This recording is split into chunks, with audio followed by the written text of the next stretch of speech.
Halo teman-teman, perkenalkan nama saya Sabrina Intan Maulidah, NIM 1813041046 dari kelas 6B Pendidikan Biologi. Nah, pada video pembelajaran kali ini akan dibahas mengenai kelainan pada darah. Sebelumnya, teman-teman pernah merasakan 5L nggak? Lelah, lesu, lemah, letih, lalai. Atau pernah ngeluh pusing dan mata berkunang-kunang? Atau di kelopak mata, bibir, lidah, kulit, dan telapak tangan teman-teman itu menjadi pucat. Pernah nggak kira-kira merasakan seperti itu? Nah, kalau pernah, teman-teman harus waspada nih, karena bisa jadi itu adalah gejala dari anemia. Anemia itu apa sih? Anemia merupakan kondisi ketika tubuh kekurangan sel darah merah yang sehat atau ketika sel darah merah tidak berfungsi dengan baik. Akibatnya, organ tubuh tidak mendapatkan cukup oksigen, sehingga membuat penderita anemia pucat dan mudah lelah. Anemia ini ada beberapa jenis, dan ada juga penyebabnya sesuai dengan jenis anemia. Yang pertama, anemia defisiensi besi. Anemia defisiensi besi terjadi akibat kekurangan pasokan zat gizi besi atau Fe yang merupakan inti molekul hemoglobin sebagai unsur utama dari sel darah merah. Akibat anemia gizi besi terjadi pengecilan ukuran hemoglobin, kandungan hemoglobin rendah, serta pengurangan jumlah sel darah merah.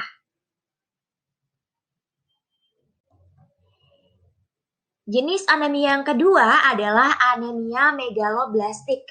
Anemia megaloblastik ini merupakan kekurangan sel darah merah dalam tubuh akibat sumsum tulang menghasilkan sel darah merah yang belum matang dengan struktur abnormal dan ukuran yang terlalu besar. Penyebab utamanya adalah kekurangan asupan vitamin B12 dan asam folat atau vitamin B9. Vitamin B12 dan asam folat ini termasuk sebagai bahan utama pembuatan sel darah merah. Nah, kekurangan dua zat gizi ini dapat mengakibatkan sumsum tulang tidak mampu memproduksi komponen darah yang sehat dan normal dalam jumlah memadai. Nah, yang ketiga adalah anemia aplastik. Anemia aplastik ini merupakan penyakit yang disebabkan oleh ketidakmampuan sumsum tulang memproduksi sel darah baru dalam jumlah yang cukup. Nah, sehingga kondisi ini akan menyebabkan jumlah salah satu atau semua jenis sel darah mengalami penurunan. Faktor penyebab terjadinya anemia aplastik ini karena adanya kerusakan pada sel punca di sumsum tulang. Jadi kerusakan ini menyebabkan produksi sel darah melambat atau menurun. Hal ini akan menyebabkan jumlah sel darah merah, sel darah putih, dan keping darah berkurang. Jenis anemia yang keempat adalah anemia sel sabit. Anemia sel sabit ini terjadi akibat kelainan genetik yang membuat sel darah merah berbentuk seperti sabit. Sel-sel ini mati terlalu cepat sehingga tubuh tidak pernah memiliki sel darah merah yang cukup.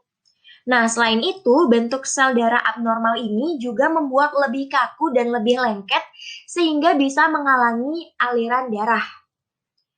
Anemia sel sabit ini disebabkan adanya mutasi gen yang diturunkan dari kedua orang tua. Jadi harus ada yang diturunkan dari kedua orang tuanya, ya harus ada keturunan dari kedua orang tuanya. Kalau misalnya satu orang tua saja itu belum tentu bisa menyebabkan anemia sel sabit ini. Oke, setelah tadi kita menyebutkan jenis-jenis anemia, nah bagaimana sih cara mencegah agar tidak terjangkit atau tidak terjangkit anemia gitu ya? Pencegahan anemia dapat dicegah dengan melihat faktor penyebabnya. Misalnya kayak anemia defisiensi zat besi itu karena kekurangan zat gizi besi gitu ya. Jadi untuk mencegahnya kita harus mengkonsumsi makanan yang kaya akan zat besi dan asam folat seperti daging, kemudian sereal, kacang-kacangan, sayuran berdaun hijau gelap, roti, dan buah-buahan. Kemudian mengkonsumsi makanan yang kaya akan vitamin B12 seperti susu, kemudian makanan yang berbahan dasar kacang-kacangan seperti tempe dan tahu. Selain itu, kita juga harus mengkonsumsi buah-buahan yang kaya akan vitamin C. Misalnya nih jeruk, kemudian melon, tomat, dan stroberi. Nah, apabila sudah terkena anemia, kita bisa melakukan pengobatan anemia. Jadi metode pengobatan anemia ini tergantung pada jenis anemia yang diderita oleh pasien. Kalau misalnya dia menderita anemia defisiensi zat besi, berarti dia harus banyak mengkonsumsi asupan gizi yang banyak mengandung zat besi gitu ya, seperti suplemen zat besi, seperti itu. Nah, bisa juga dengan mengkonsumsi suplemen penambah darah. Nah, kemudian apabila anemia ini sudah terlalu kronis gitu, jadi bisa dilakukan transfusi darah yang secara berangsur-angsur atau bisa juga dengan transplantasi sumsum tulang.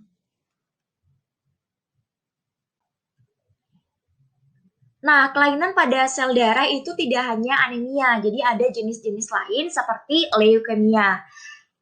Leukemia ini merupakan kanker darah yang berawal dalam sumsum tulang belakang atau tempat sel darah ini dibuat. Penyebabnya, kita lihat pada kondisi normal, sel darah putih itu akan berkembang ketika dibutuhkan oleh tubuh untuk mencegah atau memberantas infeksi. Namun, pada penderita leukemia, sumsum tulang belakang memproduksi banyak sel darah putih yang abnormal, sehingga menyebabkan terganggunya fungsi tubuh dalam melawan infeksi. Nah, terlebih lagi, selain menumpuk di sumsum tulang belakang dan membuat sel-sel darah yang sehat itu berkurang, sel darah putih yang ini juga akan menjadi berlebihan seperti itu. Nah, bagaimana sih pengobatan leukemia? Jadi, pengobatan leukemia yang dapat dilakukan itu ada berbagai cara. Yang pertama dengan melakukan kemoterapi. Kemoterapi ini menggunakan bahan kimia untuk menghancurkan sel darah kanker. Yang kedua itu ada radioterapi. Radioterapi ini menggunakan sinar X pada area yang terkena kanker atau pada seluruh tubuh. Kemudian melakukan transplantasi sel induk untuk mengganti sumsum tulang yang sudah rusak. Selanjutnya dengan terapi imun atau imunoterapi, yaitu memberikan atau pemberian obat-obatan untuk meningkatkan sistem kekebalan tubuh dan membantu tubuh melawan sel kanker. Nah, yang terakhir ada transplantasi sumsum tulang, yaitu prosedur pergantian sumsum tulang yang rusak dengan sumsum tulang yang sehat. Selain anemia dan juga leukemia, ada juga kelainan pada sel darah, yaitu thalassemia. Thalassemia ini merupakan suatu penyakit keturunan yang diakibatkan oleh kegagalan pembentukan salah satu dari 4 rantai asam amino yang membentuk hemoglobin, sehingga hemoglobin tidak berbentuk sempurna. Tubuh tidak dapat membentuk sel darah merah yang normal, sehingga sel darah merah mudah rusak atau berumur pendek kurang dari 120 hari dan terjadilah anemia.